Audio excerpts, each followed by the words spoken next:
everybody to এর মধ্যে আমি preposition of time টাকেও integrate করেছি, তাহলে একটা রিভিশনও হয়ে যাবে। তো I will ask everybody to write down the sentences so that you can easily grasp what am I trying to say or trying to teach you. Okay, so দেখি কতজন পারে। খুব ইজি সেন্টেন্সেস দেব।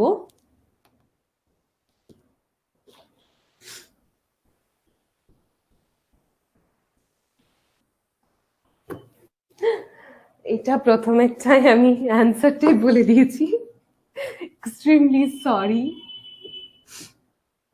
ওকে, এখানে বুঝতেই পেরেছো প্রত্যেকে যে I have given you the answer, so এখানে অন হবে। এই দেখো এখানে টাইম কথাটা আছে, টাইম বলতে দেখা যাচ্ছে না, কিংবা একটু ক্যামেরাটা সাইডে করুন। এবার ঠিক আছে, হ্যাঁ ঠিক আছে।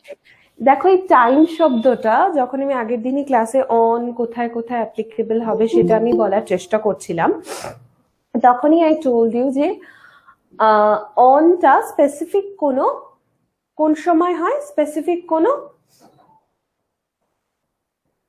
কোন সময় হয় বলো, স্পেসিফিক কোনো ডে, স্পেসিফিক কোনো, কেউ একটু বলো, রেসপন্স করো, যারা শিখেছো প্রিপোজিশনটা তারা অন্তত অ্যাটলিস্ট একটু রেসপন্স করো, otherwise it will be too difficult যে তোমরা বুঝতে পারছো কিনা, রিভিশনটা কতটা হচ্ছে সেটাও তো আমায় বুঝতে হবে।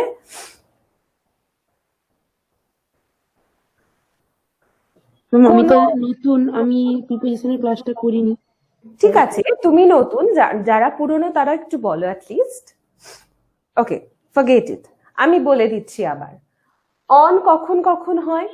অন আমি শুধু প্রিপোজিশন অফ টাইমের কথাটাই বলছি, টাইম দিয়েই বলছি। প্রিপোজিশন তো টাইম বোঝাতে, প্লেস বোঝাতে, ডিরেকশন বোঝাতে সবকিছুতেই ব্যবহার হয়, আমি টাইমের কথাই আলোচনা করছি। তো আমরা কি পড়েছিলাম, অন কখন কখন হয়? স্পেসিফিক কোনো ডেট বা ডেট বোঝাতে অন হয়, ঠিক আছে।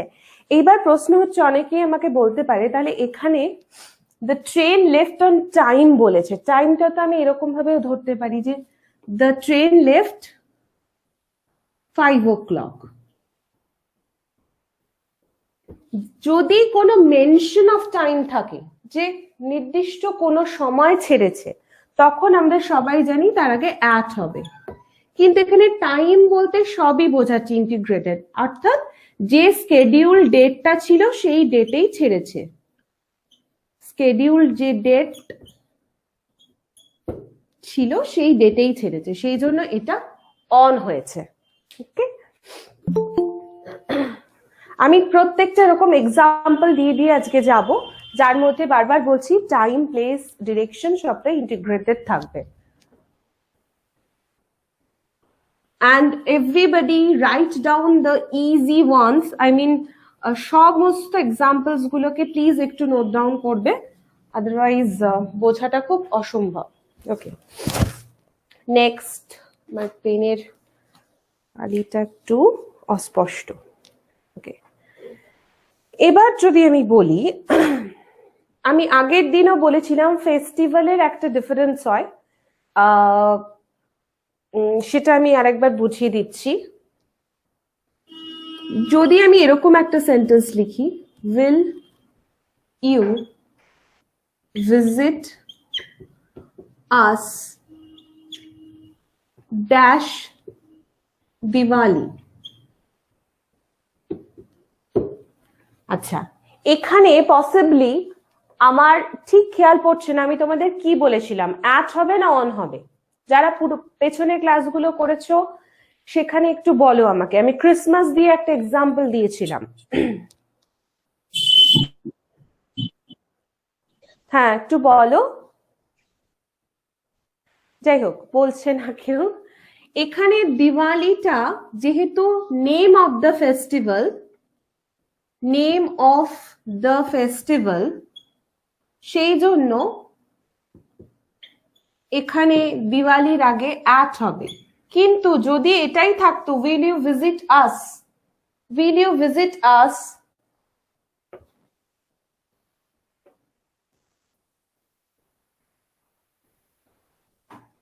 ড্যাশ ক্রিসমাস ডে, তাহলে সেটা হয়ে যেত অন। আবার আমরা এটাও শিখেছি, যখন আমরা কোনো ভেকেশন বা হলিডের কথা বলবো বা কোনো ফেস্টিভ্যালের কথা বলবো, that will last for a few days বা কিছুদিনের জন্য লাস্ট করবে, তখন তার আগে আমরা কি করি নর্মালি?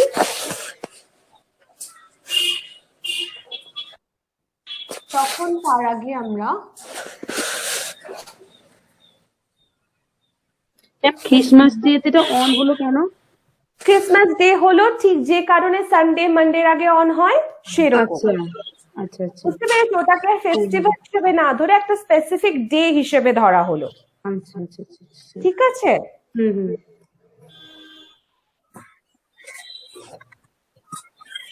আচ্ছা, will you visit us weekend? এই সেন্টেন্সটা আমি করিয়েছিলাম। Will you visit us dash weekend?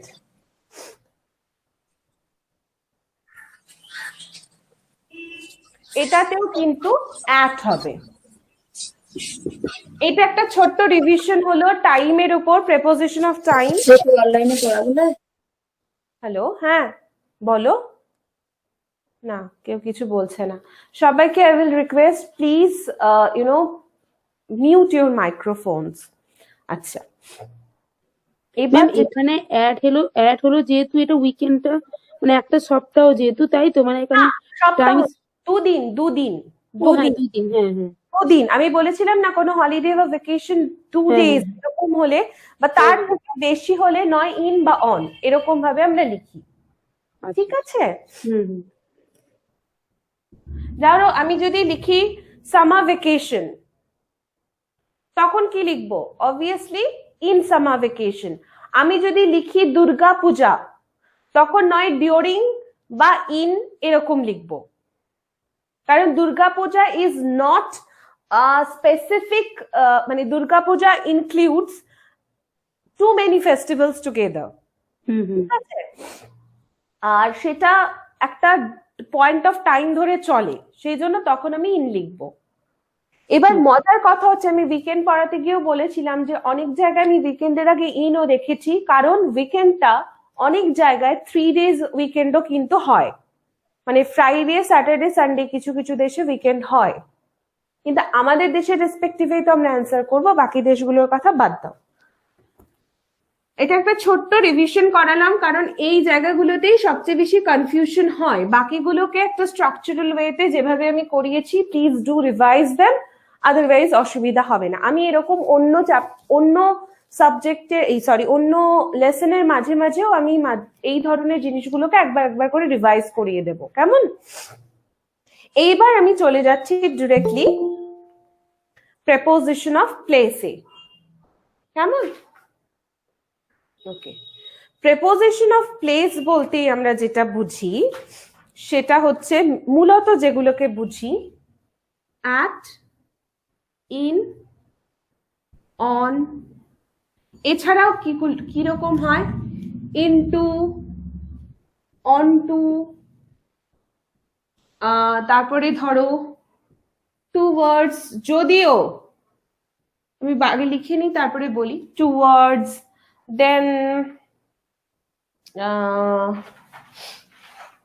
আর আর কি বলা যায়, এই কথাই নর্মালি হয়, নিয়ার, এগুলো সবই হচ্ছে প্রিপোজিশন অফ প্লেস। তাছাড়া বিসাইড, ম্যাডাম ফ্রম ফর এগুলো হয় না? বিহাইন্ড, হ্যাঁ সব হয়। ফ্রম, ফর, ইভেন সিন্স, এগুলো সিন্সটা যেমন আমরা প্রেপোজিশন অফ টাইমে ব্যবহার করি, মানে প্রেপোজিশন তো অবভিয়াসলি, প্রেপোজিশন অফ টাইম মানে সময় বোঝাতে ব্যবহার হয় সিন্সটা, কেমন?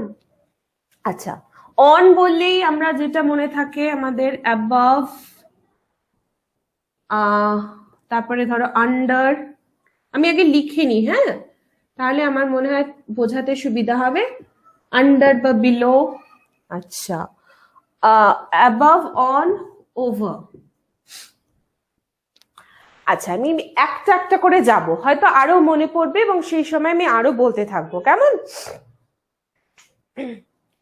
প্রথমে বলি, আমি স্ট্রাকচার দিয়ে বোঝালে আমার মনে হয় সুবিধা হবে। প্রথম হচ্ছে অ্যাট। তোমরা দেখতে পাচ্ছ কি? আমি একটু সরে গেলে মনে হয় সুবিধা হয় না। এইবার দেখতে পাচ্ছ মোস্ট প্রবাবলি। ঠিক আছে। প্রথম হচ্ছে অ্যাট।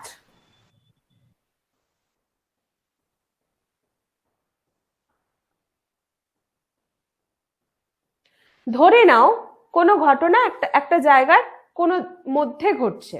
যেমন ধরো, আমি দুটো এক্সাম্পল দিচ্ছি। I am at the meeting.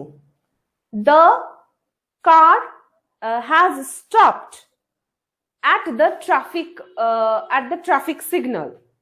একটা সার্টেন বা স্পেসিফিক পয়েন্ট অফ স্পেসকে যখন আমি বোঝাচ্ছি বা এরিয়াকে যখন আমি বোঝাচ্ছি, বোঝা গেল? আবার বলছি, বা ধরো আমি আরেকটা সেন্টেন্সও বললাম, everybody gathered at 14 park street. এটা আমি আগের দিনও বলেছিলাম, when we will use certain numbers before the road, before the street, we will use at. কিন্তু যদি আমি বলি এভরিবডি গ্যাদার্ড অন মানে ড্যাশ পার্ক স্ট্রিট, তখন কিন্তু অন হবে, কারণ পার্ক স্ট্রিটের উপর একটা স্ট্রিট বা একটা রোডকে তখন আমি সিগনিফাই করছি। যেই মুহূর্তে আমি সেই স্ট্রিট বা রোডের একটা নাম্বার দিলাম, তার মানে আমি একটা স্পেসিফিক অ্যাড্রেসের কথা বলছি। যে মুহূর্তে আমি একটা স্পেসিফিক জায়গার কথা, স্পেসিফিক অ্যাড্রেসের কথা, বা এই ধরো bus stop, platform, traffic signal, এরকম কিছু বোঝাবো, তখনই অ্যাট হবে। ঠিক আছে? স্পেসিফিক স্পেস আমি এখানে লিখে দিচ্ছি।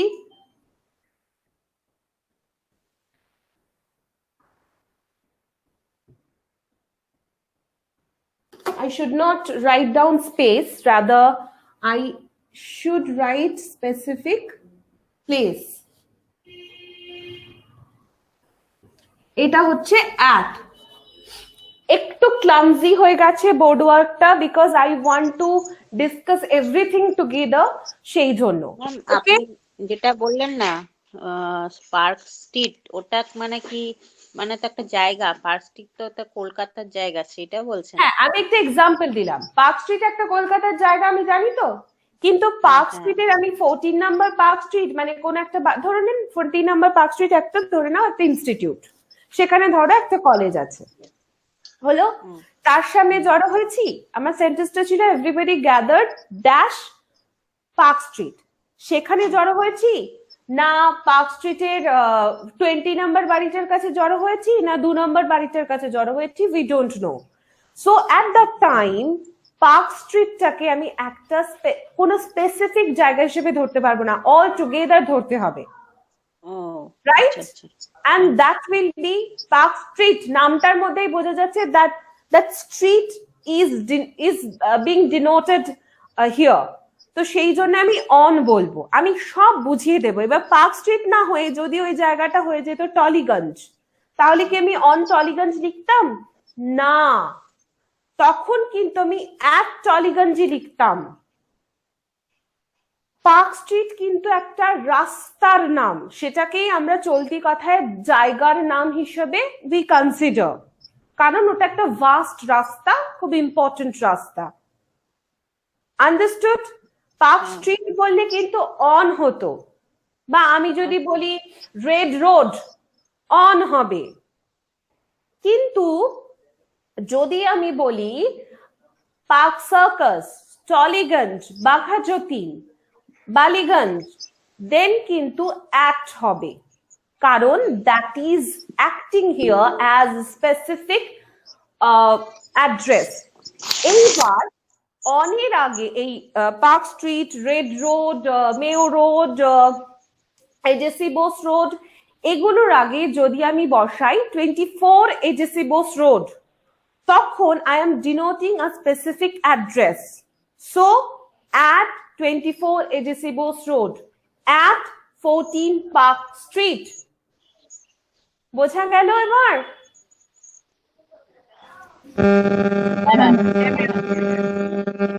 একটু I will ask you to write down some examples. Yes. Thank you. বোঝা গেছে যখন। Please write down some examples. এবং যদি tally না করে examples লেখো, তাহলে it will be really problematic to understand. Okay? এইবার আমি আসছি in.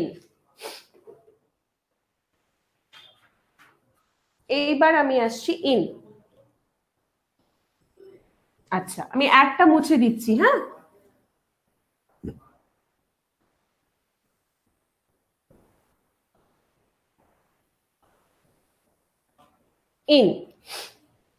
ইনের ক্ষেত্রে কি বলবো আমরা?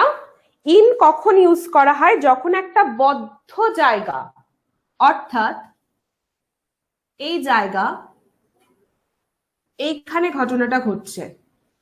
when anything is happening একটা বদ্ধ জায়গায়, আরেকটা জায়গাতেও হয়, আমি সেটা বলবো। আমি আগের দিনও বলেছিলাম, সেটাই রিপিট করব। যখন কোনো বড় জায়গার নাম আমরা ইউজ করি, অ্যাড্রেসের কথাতেই যদি আমি যাই, যদি আমি বলি I stay at Bidhanpalli in Garia, তার মানে কি? আমার অ্যাড্রেসটা হচ্ছে, এটা হচ্ছে বিধানপল্লী, এইটা হচ্ছে গড়িয়া, অর্থাৎ গড়িয়ার মধ্যে বিধানপল্লীটা, সেই জন্য ছোট জায়গা বলে সেটা বিধানপল্লীর আগে at বসলো এবং গড়িয়ার আগে in বসলো। দুটো জায়গাকে যদি এরকম কম্পারেটিভলি আমি ইউজ করি, তখন এই ব্যাপারটা ঘটবে। হলো? কিন্তু যদি আমি শুধু বলি I stay dash Garia, then I have to write down at Garia, তখন কিন্তু আমি in বলবো না। কিন্তু সেই হিসাবেই যদি আমি বলি I stay dash কলকাতা, তখন কিন্তু in বলবো, কারণ আমরা মেট্রো সিটি বা বড় সিটির আগে in বসাই। আমি এক্সাম্পল না দিলে আমার মনে হয় একটু অসুবিধা হবে সবার। আমি এটা মুছে দিচ্ছি, আমি এক্সাম্পল দিচ্ছি, কেমন?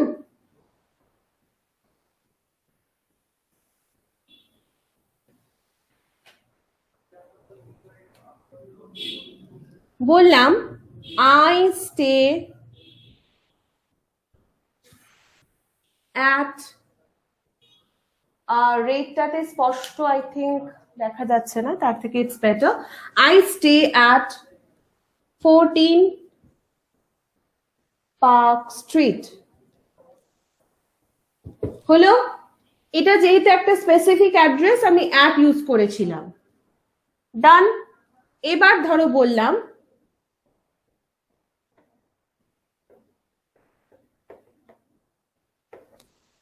I stay dash, তখন কি হবে? আগেরবার আমি বলছিলাম on, এখানে কিন্তু on হবে না, কারণ এটাও একটা জায়গার নাম হিসেবেই তখন ব্যবহার করছি আমি। সেন্টেন্স হিসেবে আমাকে দেখতে হবে, দুটো সেন্টেন্স আমি বলছি, I stay আর I met my friend dash Park Street. সেকেন্ডটাতে পার্ক স্ট্রিটটা আমি একটা রোড হিসেবে ধরবো, so it will be on. আর I stay বা দিস প্লেস ইজ লোকেটেড, এরকম বললেও অন হবে, but I stay, he stays, এরকম যদি আমি বলি, তখন কিন্তু এখানে হয়ে যাবে I stay dash Park Street, I stay at Park Street বলাটাই বেটার, কারণ park street is a small area of a city. বোঝা গেল?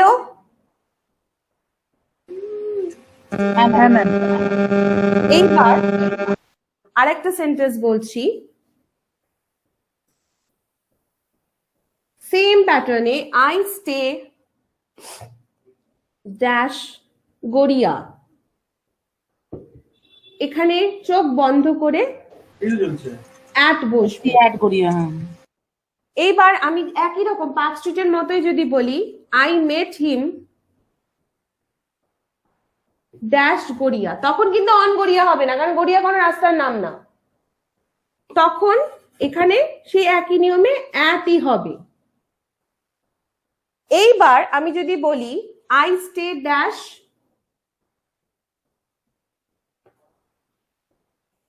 বিধানপল্লী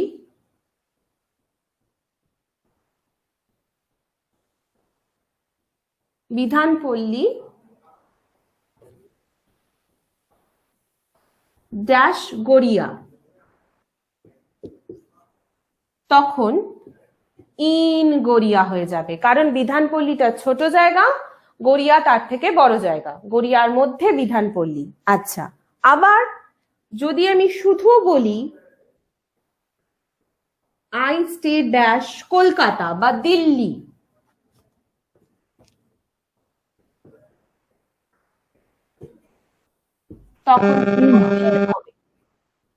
তখন কিন্তু ইন হবে, because it is the name of a city.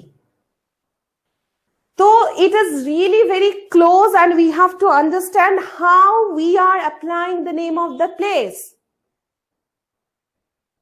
বোঝা গেল? এইবার আমি যদি ইনের কথায় ইন জেনারেল বলি, এমনি বলি যে ইন কোথায় কোথায় ইউজ হয় এই অ্যাড্রেস বাদ দিয়ে, তাহলে আমি কি বলতে পারি? I have some water বা I have kept some orange juice in the bottle. বটলের মধ্যে রয়েছে, ইট ইজ এনক্লোজড, বললাম একটা জায়গার মধ্যে, একটা লিমিটেড জায়গার মধ্যে রয়েছে। There is water in that pond. ওকে, বা I have seen some pictures in the book. ওকে, কিন্তু যদি এবার আমি বলি I want to pour water বা I have poured মানে ঢাললাম, I have poured water dash the bottle, তখন কিন্তু in the bottle হবে না, into the bottle হবে, because something is going into, something is happening. In তখনই হবে when it is static, R into তখন হবে যখন আমি কাজটা করছি। ধরো একটা frog, he jumps into, মানে এই জিনিসটা হলে into হবে। Let me show you with some pictures. এটা in তো, এবার আমি যদি into এর একটা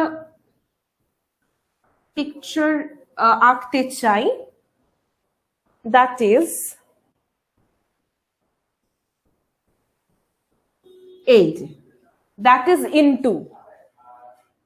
Understood? দেখা যাচ্ছে কি? ম্যাম এই পিকচারটা সম্বন্ধে একবার বলুন, এই ড্রটা যে বললেন।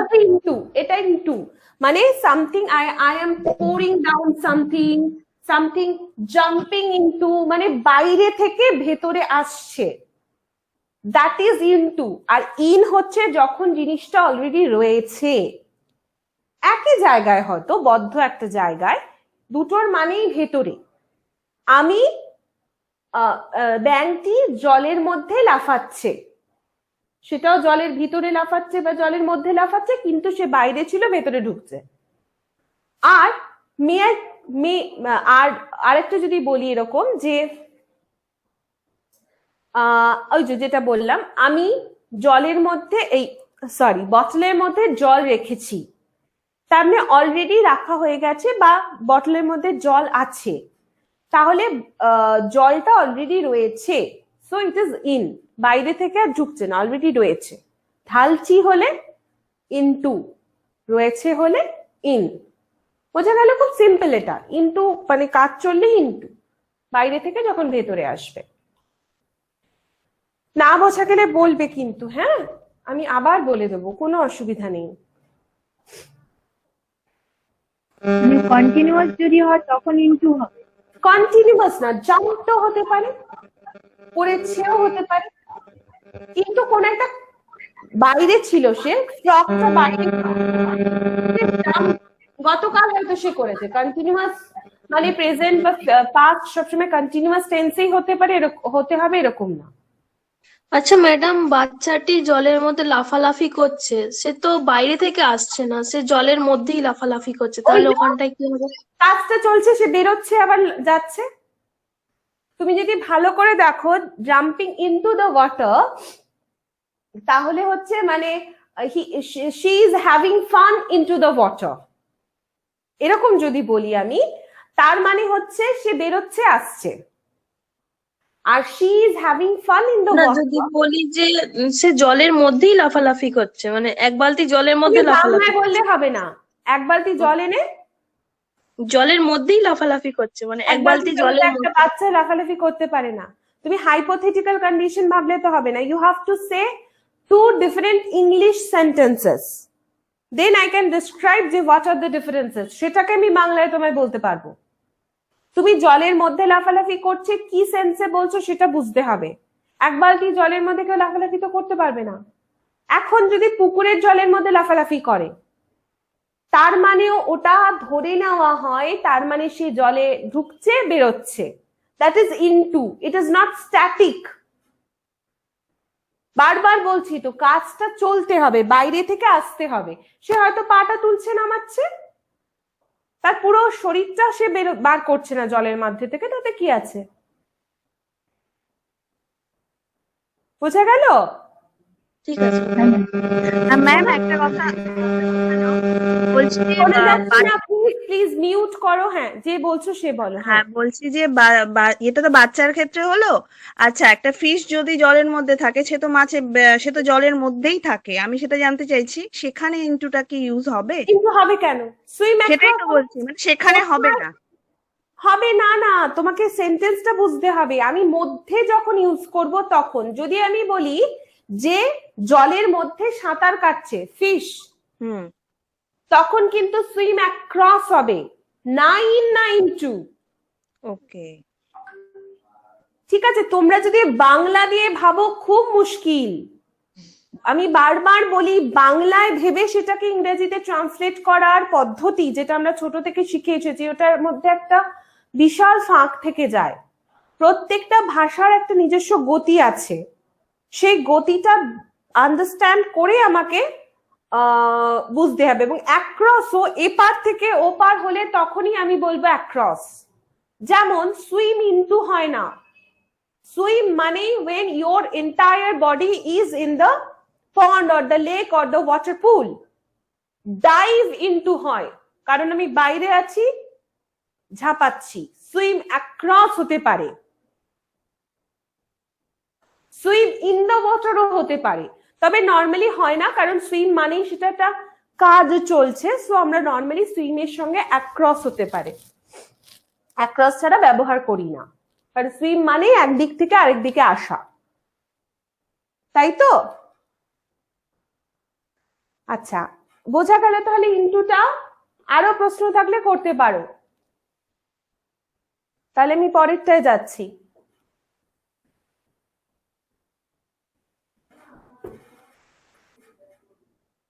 এইবার যেটার আমি ডিফারেন্স দেখাবো সেটা খুব কাছাকাছি, আমি এটা মুছে দিই, পরে আবার লেখা যাবে। অ্যাবভ মানেও উপরে, দেখা যাচ্ছে, অন মানেও উপরে, ওভার মানেও উপরে। নাও how will we understand what is an, what is over and what is on? আমি ছবি এঁকে দিচ্ছি।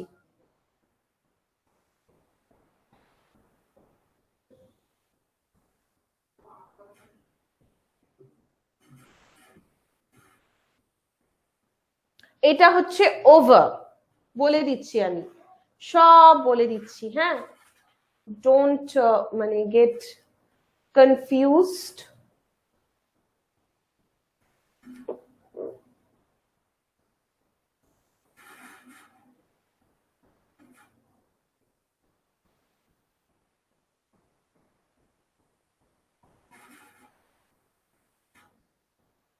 এটা above and another one is on.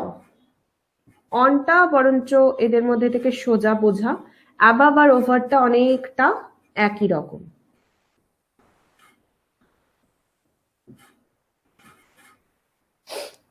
দেখো তিনটে আমি ছবি আঁকলাম। প্রথমে আমি অনটা দিয়ে শুরু করছি।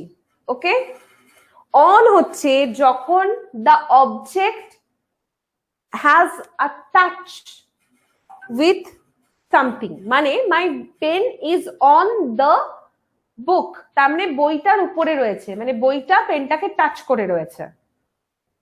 এইবার আমি যদি বলি দ্য ফ্যান ইজ অ্যাবাভ মাই বুক, তার মানে বইটার থেকে অনেক উপরে রয়েছে, সেটার সঙ্গে কোনো টাচ নেই, কোন রকম সম্পর্ক, মানে কোন রকম ছোঁয়া নেই, অনেকটা উপরে রয়েছে।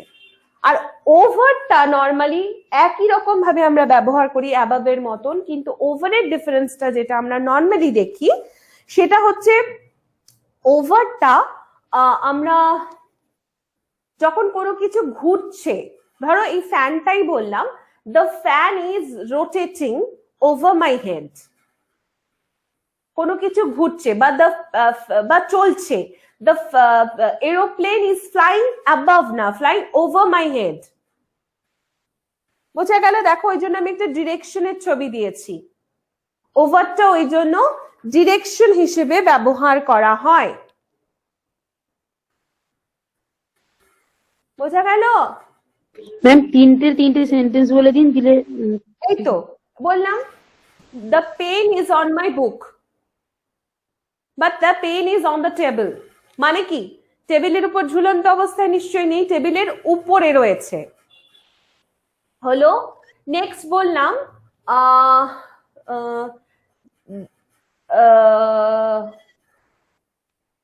ম্যাম অ্যাবাবের ক্ষেত্রে মুন হতে পারে না, মুন সানের আগে, যেহেতু ওটা স্থির। একদমই তাই, মুন সান ভেরি ভেরি গুড এক্সাম্পল। যদিও সাইন্টিফিক্যালি মুনটা ঘুরছে, তাও সেটা আমাদের পার্সপেক্টিভে যেহেতু স্ট্যাটিক, সেই জন্য আমরা ওটাকে অ্যাবাভ বলবো। The moon is above in the sky, okay, বা অ্যাবাভ আস এরকম বলতে পারি, মানে অনেকটা দূরত্বে রয়েছে। এইবার ধরো আমি বললাম দ্য ফ্যান ইজ রোটেটিং, তখন কি বলবো? ফ্যানটাও তো কিছুটা দূরেই রয়েছে, আমার সঙ্গে কোনো টাচ নেই, তবুও কিন্তু ওটা চলছে, which is in action, তখন আমি বলবো ওভার। বা দ্য এরোপ্লেন ফ্লিউ ওভার। অনেক সময় কিন্তু জানো এই ওভারটা অ্যাবাভটাকে একই ভাবেও ব্যবহার করা হয়, মানে যদি প্লেনটা খুব উঁচু দিয়ে যায়, বেশি উঁচু দিয়ে যায়, তখন কিন্তু আমরা আবার অ্যাবাভ ব্যবহার করে ফেলি। এগুলো না খুব ক্লোজ টু ক্লোজ। তুমি যদি অন ব্যবহার করো তাহলে সেটা অবশ্যই ভুল হবে, কিন্তু সিচুয়েশন বেসিসে তুমি যদি ওভারের জায়গায় অ্যাবাভ এবং অ্যাবাভের জায়গায় ওভার কিছু কিছু জায়গায় ব্যবহার করো, সেটা কিন্তু খুব একটা ভুল না। কারণ বলি না, অনেক কিছু প্রয়োগের পর পাল্টে যায়। হুম, বলছি যে মানে যেটা আমাদের মানে ধরতে পারবো। হ্যাঁ, অনেক দূরে থাকলে ধরতে পারবো বলে না, অনেক দূরে থাকলে সেটা অ্যাবাভ হয়। কেমন? যদি আমার টাচে থাকে অন, অনেক দূরে থাকলে অ্যাবাভ, এবং যখন কিছু চলে যাচ্ছে আমার উপর দিয়ে সেটা হলে নর্মালি ওভার।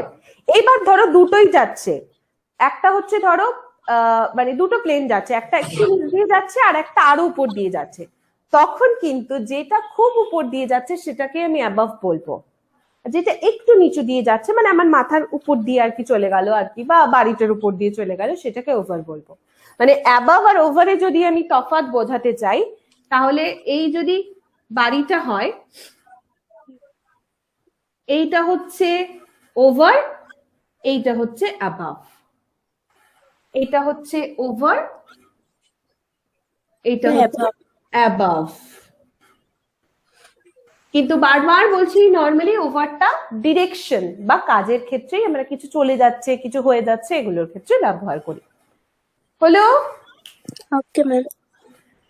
এইবার আমি আন্ডার, বিলো এগুলোতে যাব।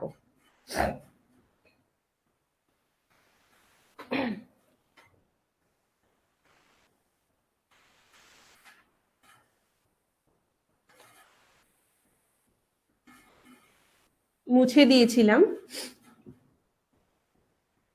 দুটো মানেই নিচে, এটাও সেম, আন্ডার মানে হচ্ছে একদম নিচে, বিলো মানে হচ্ছে একটু ওপরে। না, বেশ খানিকটা নিচে। ও আচ্ছা। বোঝা গেল? হুম, বাবা, এটা তো হ্যাঁ ম্যাম। দেখাই যাচ্ছে না, এটা দেখা যাচ্ছে? হ্যাঁ ম্যাম, দেখা যাচ্ছে। এটা হচ্ছে বেসিক ডিফারেন্স। এটা হচ্ছে আন্ডার, এটা হচ্ছে বিলো। মানে আমি যদি বলি আই লে জাস্ট আন্ডার দ্য ফ্যান, বা সবচেয়ে ভালো হয় এরকম বোঝালে the cat is sitting under the table হলো। আর এরকম যদি বলি there is a valley below the mountain, বোঝা গেল? মাউন্টেন থেকে ভ্যালিটার ডিস্টেন্সটা অনেকটা বেশি, অ্যান্ড ক্যাট থেকে চেয়ারের ডিস্টেন্সটা অনেকটা কম। হলো? আচ্ছা, এইবার আরো কিছু জিনিস একটুখানি বলি অন দিয়ে আর অ্যাট দিয়ে। অন আর অ্যাটের এত রকম প্রয়োগ না। আমি যদি দুটো সেন্টেন্স লিখি, আমি কতগুলো সেন্টেন্স পরপর লিখছি, তাহলে I hope that will B মানে বুঝতে সুবিধা হবে।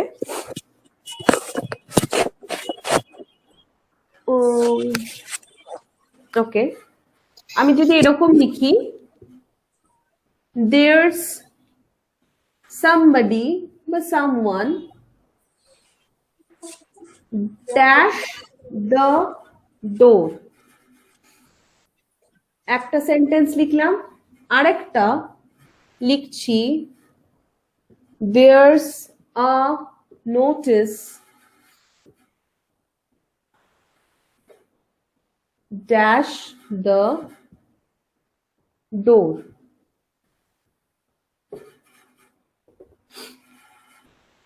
হলো? বলো তো কোনটাতে? আমি বলেই দিলাম, অপশন হচ্ছে অ্যাট আর অন। ওপরেরটাতে অ্যাড হবে, ফার্স্ট এরটাতে। হ্যাঁ, এবার এই যে যারা বাংলায় আমাকে প্রশ্ন জিজ্ঞাসা করছিলে, দুটোতেই কিন্তু বলবে দরজায় একটা নোটিশ আছে, দরজায় একজন লোক আছে। কি করে বুঝবে বাংলা দিয়ে তুমি যদি বলতে চাও? অন মানেই হচ্ছে ওই যে বললাম একটা মানে টাচ বা সেটার সঙ্গে একটা সংশ্লিষ্টতা থাকবে, তাই জন্য এখানে অন, এটাতে অ্যাট। হলো? এইবার ধরো তোমাকে বলা হলো, এবার আমি একটু ডিরেকশনের দিকে চলে যাচ্ছি। ইনটুটা আমি ছিলাম, কিন্তু ইনটুটা অ্যাকচুয়ালি ডিরেকশনের মানে প্রেপোজিশন অফ ডিরেকশন হিসেবেই আমরা নর্মালি ইউজ করি। কেমন? ওকে, আচ্ছা, behind, in front, in front, beside জানো নিশ্চয়ই। বিহাইন্ড মানে পেছনে, বিসাইড মানে পাশে, ইন ফ্রন্ট অফ মানে সামনে। এগুলো খুব সোজা, এগুলোতে খুব একটা কনফিউশন হয় না বলে এগুলো আমি বললাম না। If you want to talk about this I can. কেউ একটু প্লিজ বলো, আমার মনে হয় এগুলো খুব সোজা, আর বলতে হবে না। ম্যাডাম এগুলোর একটা একটা করে যদি উদাহরণ দিয়ে এক্সাম্পল, বলতেন। ওই তো ধরো একটা ক্লাসে এটা ধরো একটা বেঞ্চ, এটা ধরো একটা বেঞ্চ, এখানে একজন বসে আছে, এখানে একজন বসে আছে, এখানে ধরো টিচার ক্লাস নিচ্ছে, এখানে টিচার ক্লাস নিচ্ছে। হলো? And please mind my drawing ability, I'm drawing it really fast. Okay, and এখানে ধরো একজন বসে আছে, এর নাম A, this is B and this is C। তার মানে C is sitting in front of A, ঠিক আছে? A is sitting behind C, পেছনে, আর B is sitting beside A। হলো? পাশে বসেছে। বোঝা গেল? কি হলো? হ্যাঁ ম্যাডাম, বোঝা গেছে। হ্যাঁ, কারোর কোনো কনফিউশন বলো একটু প্লিজ। না ম্যাম ঠিক আছে। না ম্যাম এই ডিসাইডটা দু রকম হয় না, একটা সত্যেও আর একটা পাশে, মানে ডিসাইডটা না, আমি এটাই বলতে যাচ্ছিলাম। Thank you. ডিসাইড নয়, এটাই বলতে যাচ্ছিলাম, সেই ভুলটাই তোমরা করলে, আরো বোঝানোটা ইজি হয়ে গেল। একটা হচ্ছে বিসাইডস, এইটা মানে হচ্ছে সত্যেও, নট পাশে। ধরো সত্ত্বেও ঠিক বলবো না, সত্ত্বেও হতে পারে, মানে বাংলায় না এক একটা সময় এক এক রকম ট্রান্সলেশন মনে হয় এগুলো। ধরো আমি বললাম besides oranges there were bananas too, মানে কমলা লেবু ছাড়াও ওখানে বানানা ছিল, মানে একটা কোনো ঝুড়িতে বা ইন দ্য বাস্কেট বা ইন দ্যাট শপ। এটা হচ্ছে এটা ছাড়াও, এটা সত্ত্বেও, এরকম ভাবেও ব্যবহার করি আমরা। আর বিসাইড মানে হচ্ছে পাশে। হলো, বোঝা গেল?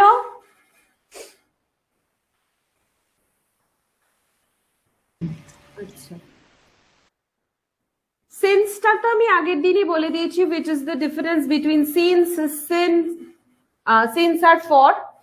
ফ্রমটা বলি, ফ্রমটা আমি টাইমের দিক থেকেও বুঝিয়েছিলাম, তাও আরেকবার বলে দিই। ফ্রম মানে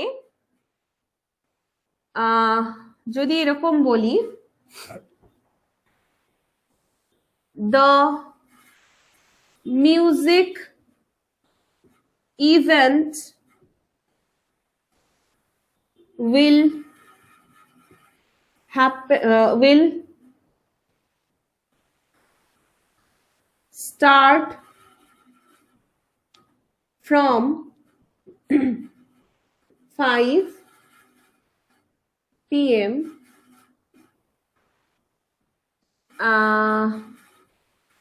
না, এখানে প্রায় হবে না, will, আমি যদি এরকম বলি the music event will last বা will last from 5 p.m. to 7 p.m. Last মানে থেকে যাওয়া। হ্যাঁ, তাহলে 5টা থেকে 7টা অবধি, এটাও থেকে আমি আগের দিন যাদের প্রিপোজিশন অফ টাইম করিয়েছি তাদেরকে বলেছি ঠিক এরকমই একটা সেন্টেন্স যদি আমি লিখি এবং সিন্স লিখতে চাই, তখন কি লিখবো?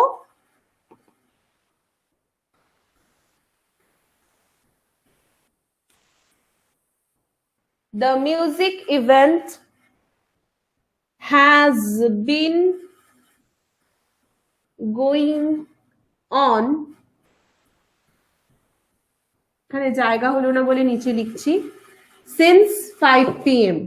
মানে 5টা থেকে হয়েই চলেছে, there is no certain ending time, আমরা এখনো বলিনি কটায় শেষ হবে বা কটায় শেষ হতে পারে, হয়েই চলেছে। when something has started এবং সেটা এখনো শেষ হয়নি, তখন আমরা সেটাকে since দিয়ে ব্যবহার করি। আর from to এই দুটো নরমালি একসাথেই বসে, বা শুধু ফ্রমও যদি বসে টাইমের ক্ষেত্রে, টাইম বোঝাতে, তার মানে যেটাকে আমরা বাংলায় বলি থেকে, সেই থেকে, কিন্তু তার একটা সার্টেন এন্ডিং পয়েন্ট থাকবে। আর ফর কখন বসাই?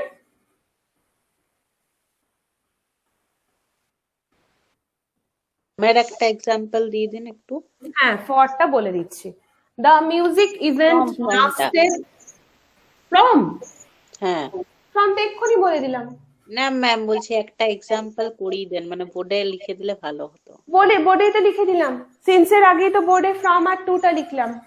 না না ফ্রমটা বললাম ম্যাম। ফ্রমটাই তো বলছি, ফ্রম টু, ফ্রম আর টুটা নরমালি একসাথে বসে। ও আচ্ছা আচ্ছা, ঠিক আছে ম্যাম। নাও বসতে পারে, শুধু ফ্রম দিয়ে বসতে পারে, আমি যদি টুটা না দিই, ওইখানে যদি এরকম ব্যবহার করি, আমি বলে দিচ্ছি, ঠিক আছে, শুধু ফ্রম দিয়েই বলে দিচ্ছি। দ্য মিউজিক ইভেন্ট লাস্টেড বা the music event went on, যা ইচ্ছে লিখতে পারি, ফর 2 hours, মানে 2 ঘন্টা ধরে চলেছে। ঠিক আছে, ধরে এটা হচ্ছে ফর। এবার ফ্রমের যে এক্সাম্পলটা আমাকে বললো কেউ একজন, আমি দেখিনি নামটা, তোমাদের জন্য তাহলে একবার বলে দিই, তোমরা এগুলোকে একটু নোট ডাউন করছো তাহলে কিন্তু সুবিধা হবে। হ্যাঁ ম্যাম। The music event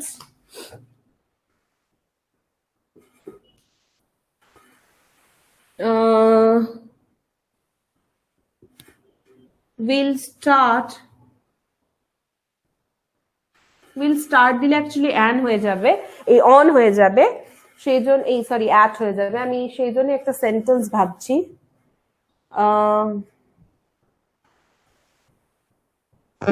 আপনি লাস্ট করলেন।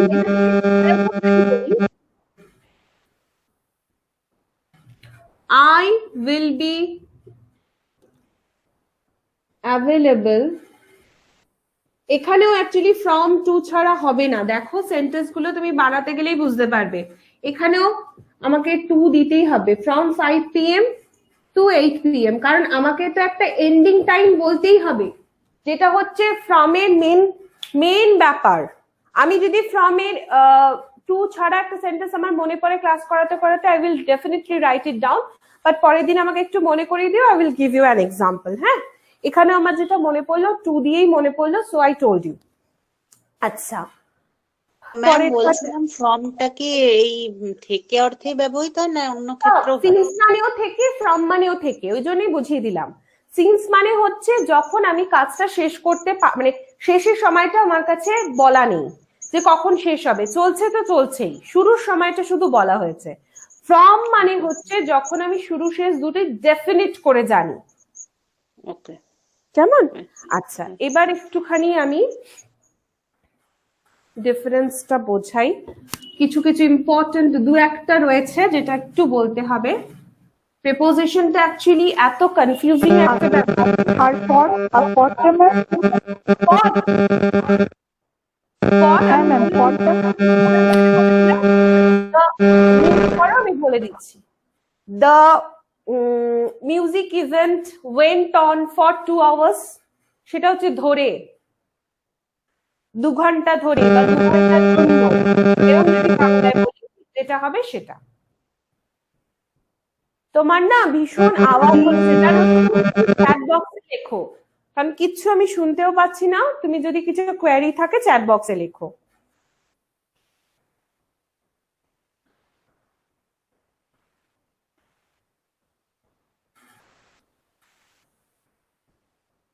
আচ্ছা, এবার আমি চটচট করে কিছু ডিরেকশন বুঝিয়ে দেব পর করে। ইনটুটা তো আমাদের হয়ে গেছে, ফ্রমটা হয়ে গেছে, শুধু অনটুটা বাকি। আগে আমি যেটা বলার সেটা চটচট করে বলে দিই, just give me 5 minutes।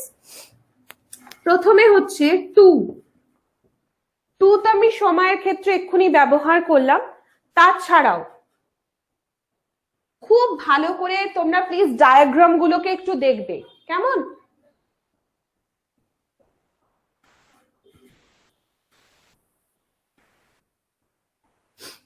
Two মানেও দিকে, যেগুলোতে কনফিউশন হয়। টুয়ার্ডস মানেও দিকে।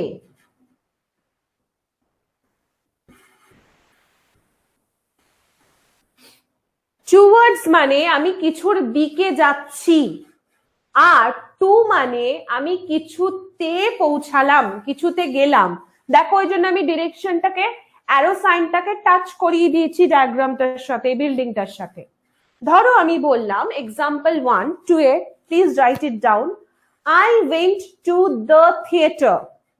I went to the cinema hall. I went to the restaurant. মানে রেস্টুরেন্ট, বোঝা গেল? মানে ওখানে চলে গেছি, আমি রেস্টুরেন্টে গেছি, মুভিস সিনেমা হলে গেছি। এবার ধরো আমি বললাম I ran towards him, মানে আমি ওর দিকে ছুটছি, সেই অবস্থাকে আমি টুয়ার্ডস বলবো। বা I ran towards the gate. Ma'am তার মানে টুয়ার্ডসটা দিকে বোঝাচ্ছে, মানে কোন একটা দিকে দিকে। The person threw a ball towards me. আর কোনো একটা কিছু ভিতরে পৌঁছে গেছে মানে সেটা টু, যেন পৌঁছে গেছে। টু মানে সিম্পলি বাংলায় যেটাকে আমরা বলি তে, তে বা ধরো এ, এগুলো দিয়ে বাংলায় যখন বোঝানো হয় খুব সহজ হিসাব, সেটা হচ্ছে টু। হয়ে গেল, এবার পরের দুটোতে যাই। I have to go real fast.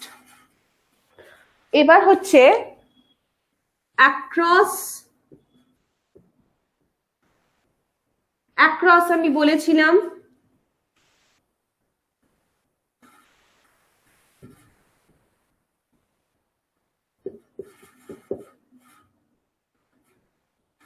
ধরো এপার থেকে এপার এলাম, এটা হচ্ছে অ্যাক্রস। এবার যদি বলি থ্রু, THROUGH, এই থ্রু আর দো অনেকে এত বড় হওয়ার পরেও বানান ভুল করে এবং ভুল উচ্চারণ করে না, খুব বাজে লাগে তখন শুনতে। থ্রু মানে হচ্ছে চলে গেলাম এপার থেকে ওপার অব্দি। I went through the jungle মানে আমি জঙ্গলটা পার করে চলে গেলাম। কেমন? বা we drove through a deserted village. আমি যদি বলি we drove to a deserted village একটা মানে, I drove through a deserted village একটা মানে, I drove towards a deserted village একটা মানে।